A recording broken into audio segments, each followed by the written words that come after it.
الشيطان الرجيم بسم الله الرحمن الرحیم نن 29 اگست د پیډیم جلسه په کراچۍ کې دا وجه وا چې کراچۍ ته ځان ورسو او دلته د خپل مشرانو دا احمد رضا شي صاحب د ریاض کاکا او دا امیر پاشا کاکا او د نورو مرګرو ورکارانو دې شکرګزار ما چې دوی نن دلته راغلل او پیډیم جلسه لپاره روان وو.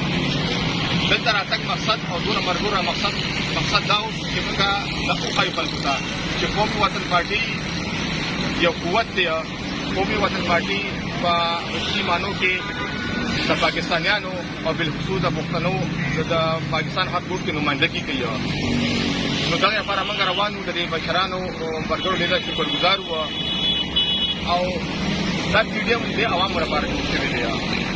د دې پیډیم مقصد دا دی چې په ملک کې بیروزګاري ده، په ملک کې زموږ اکانومي خرابه ده، په دې ملک کې د عوامو منډیټ پټېږي، دلته جمهوریت فعال نه دی.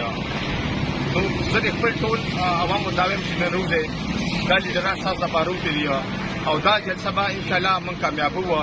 د پیډیم چې څومره جلسې شوي دي زموږ د مشرانو په وینا باندې د هغوی په سرپرستۍ کې الحمدلله خو جلسې دي خو هغه ریلې شوي دي خو هڅه پروسس دي.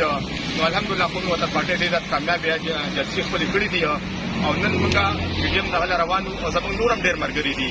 خو دا زموږ او د دې مشرانو په سرپرستۍ کې دا زموږ یو ګروپ روان دي او دې نه علاوه نور هم انشاءالله ډېر ملګري به روزي او موږ به خپل نن خپل قوت ښایو، طاقت به ښایو او زموږ دا ملګري چې خو پوه دي او انشاءالله تر هغه پورې موږ خپل پنډال کې چې کوم پورې زموږ مشرانو تقریر نه کړی. نو زه خپل مرګو ته چې منظم اوسئ او انشاءالله موږ ستاسو لپاره وکړو دا لیډران ستاسو لپاره وکړي او موږ به انشاءالله ستاسو لپاره جنګېږو.